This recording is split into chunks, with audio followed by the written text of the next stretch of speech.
Brand new trailer from Sony Pictures of Ghostbusters Afterlife dropped this morning. It looks amazing. I'm going to give you some of my thoughts on it, some of my predictions on it for the box office as well. And Scott Mendelson is already sticking his foot in his mouth again. Big surprise.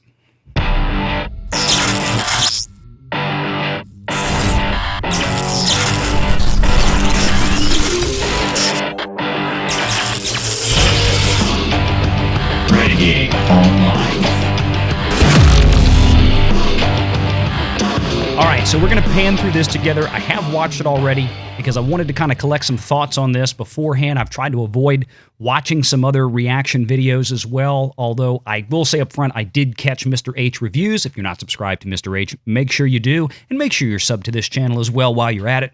Mr. H does a great job, and I tend to agree with him on a lot of things about reviews. I think we tend to think a lot alike. So let's go through this. Let's talk about it piece by piece. There's not going to be any sound here. Don't want to get copyright violated. So let's just dive on in, shall we? So my initial thoughts when I saw this was, okay, we've got Finn Wolfhard again, right? And we'll leave that right there real quick. We've got Finn Wolfhard again, which obviously, it like anything else, it does tend to give this some Stranger Things vibe, especially with some of the color grading choices and whatnot, and the look of the cinematography, which I will say looks beautiful. I really like this style. It's that kind of blue and teal style that's real popular in Hollywood right now. It does have a really, really eye-pleasing effect, especially for films like this. Gives a really nice tone, both in, not only visually in tone, but also emotionally in tone. I think for the setting for this movie, I think it works.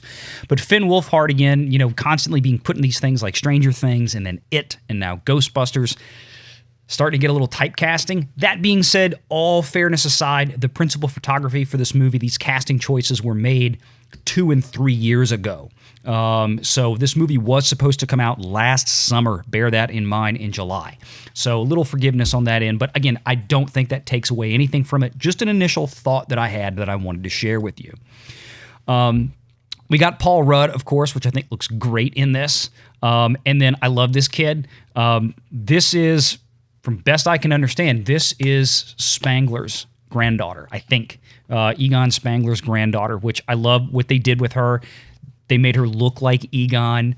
It's obviously at this point, unfortunately, by the time this movie was shot, Harold Ramis, the great Harold Ramis, had passed on, and God bless him, Godspeed, sir. I hope you're in a better place, and I hope this movie does you justice, and I think it will, because of the person who's directing it. We'll get to that in a moment. So let's kind of keep going through this. They're in a farmhouse. It's apparently Spangler, Egon left this to the family. And the little girl, the granddaughter, is finding all of his stuff. And this is really cool. I like the way, I think this is a good torch passing kind of setup, I guess, to use a tired trope of a description. But I think it works. And Annie Potts, I love it. We get Janine back. She's in there. It's a little unclear. I had a thought about this earlier. I don't know if, in the first movie, there was a little bit of flirtation going on between Janine and Spangler. Like when he was setting up the printer, and she's, he kind of gets out from under the desk, and she's kind of flirting with him a little bit, and he kind of, just being Egon, he doesn't think anything of it. But in the second movie, of course, her love interest was Rick Moranis' Louis Tully, which, by the way, for those of you who don't know, the original casting choice for Louis Tully was actually John Candy, believe it or not. And not to get into the long story, but Candy was he actually wound up not doing it, and then Rick Moranis was brought in. All these guys came from the same SCTV background, which is really cool. But anyway, let's kind of keep going through this. And we saw some of this in the first teaser trailer, where Finn Wolfhard finds the Ecto-1, and here he is working on it, and in a kind of a, 2009 Star Trek moment, he takes the car out for this is what it reminded me of, driving through the cornfields in Iowa. It looks like. It looks just like that thing where Kirk took out his, stepdad's car and tore up with it. Again, Paul Rudd, I think in this works. I think I think Paul Rudd's a good actor for this. He's, he has that kind of dry humor sense that I think works in this.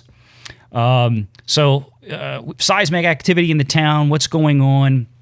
Are these guys, basically is their arrival here causing this, or have they done something to kind of awaken this? I get the impression here, you get this basement thing that the kids are looking at, and we'll see a shot. Obviously they're discovering Spangler's stuff. Do they awaken something? It looks kind of like if you think about the first Ghostbusters and the second Ghostbusters movie, they had to trap these things, right? So what did Egon do with all of them? Egon had to hide them somewhere. I'm betting that Egon put the containment unit. I don't know anything about the plot. This is not a spoiler leak. This is just my personal opinion. I think Egon moved a lot of the ecto containment system to this old farmhouse in the middle of nowhere to keep it protected, and the kids kind of wake it up.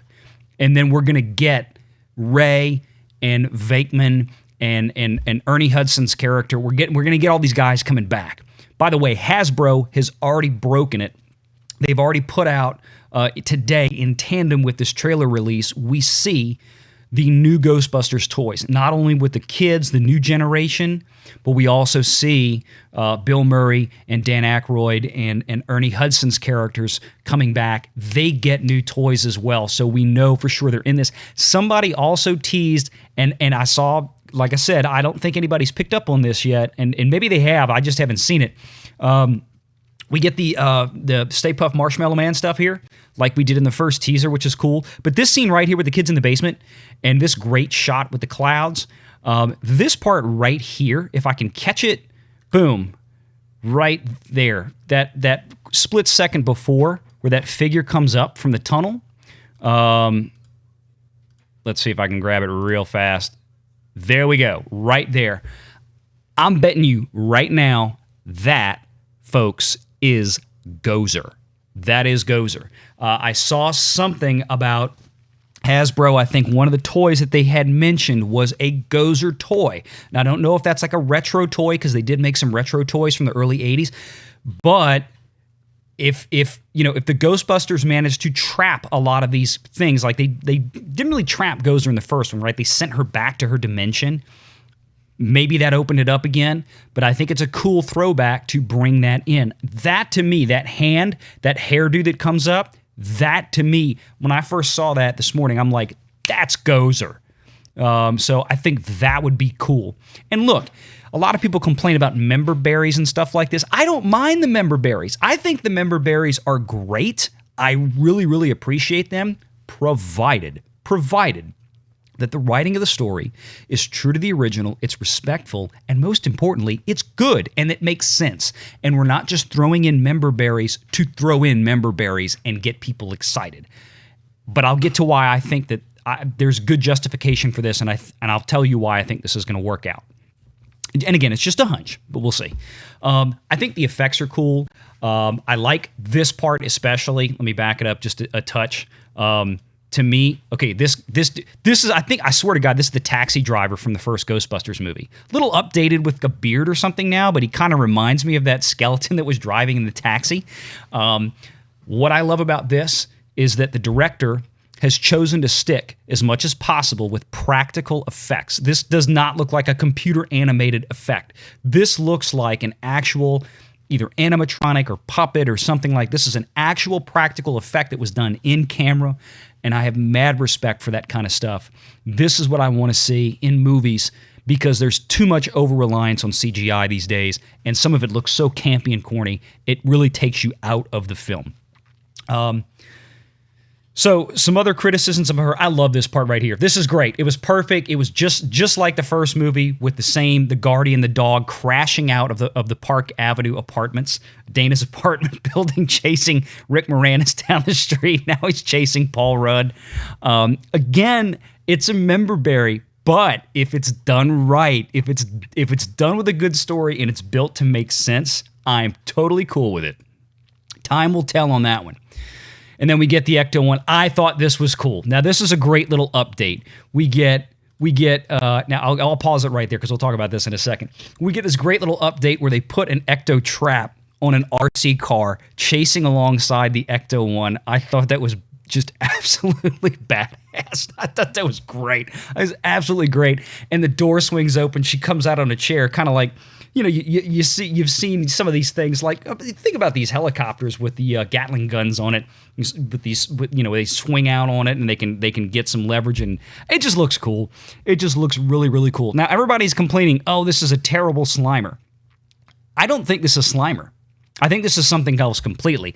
I think it's meant right now to make you think it's Slimer and then get talking about it, but I don't think it is, because this creature, number one, the face doesn't look anything like Slimer, and with everything else they've done in this movie, I don't believe for a second they would not get the most iconic, by far, ghost out of Ghostbusters wrong. I absolutely don't think they would do that. Plus, it has multiple sets of arms, it looks like, so take a deep breath on this one, folks. The jury's still out. I don't think this is Slimer at all. There goes a little RC car. I freaking love it. I absolutely freaking love that thing. So we get Ghostbusters Afterlife, and I love the teasers in this. I absolutely love these teasers in this. And here we go. Ray's Occult Bookshop. If that didn't jump out at you right away and we get Dan Akroyd's voice at the end, we're closed. And then right there, I'm going to back this up just a smidge. Right there. That's why I have faith in this movie. Jason Reitman. And that's why I've had faith in this movie since day one. So for those of you who don't know or don't really follow, don't remember who did the original Ghostbusters, was a man named Ivan Reitman, a very talented director, a very talented writer, brilliant writer. He wrote some amazing comedies and directed some amazing comedies. And a lot of people criticize this trailer because, well, this doesn't seem funny. Right? Where's the comedy? Where's this? I never took Ghostbusters as a comedy. Of course, it had some great comedic moments, but I never categorized Ghostbusters in my mind as a comedy. The comedy came naturally and flowed naturally from the absolute beautiful chemistry of the actors. And I know Bill Murray back then, he still is kind of a hard guy to work with. He has that reputation. But when they were on screen, Dan Akroyd and Harold Ramis and Bill Murray, and then when Ernie Hudson came in, they were just fantastic together. They really, really were. Jason Reitman is Ivan Reitman's son. Jason Reitman was born in 1977, just about 3 or 4 years before the original Ghostbusters movie came out.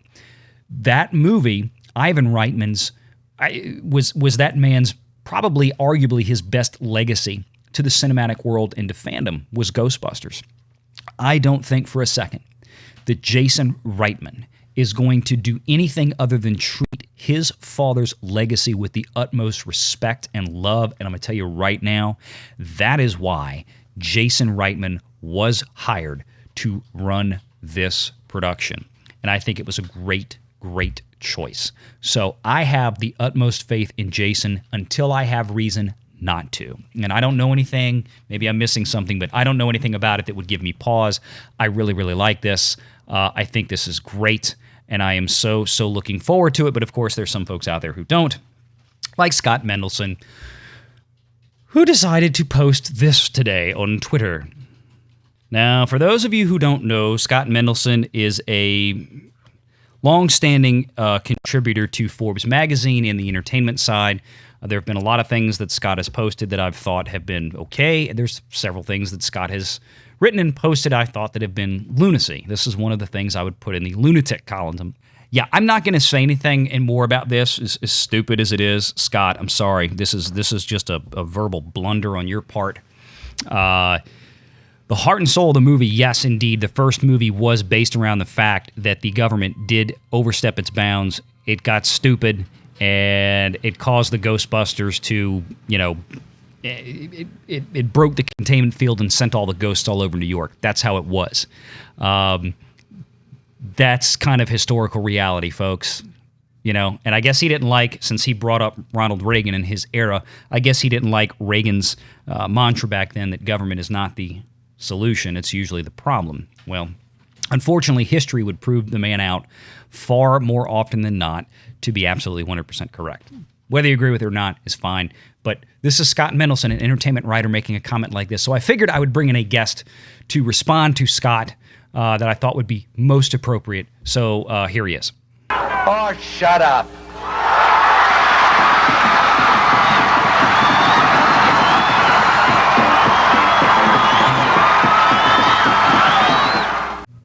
Till next time. Take care.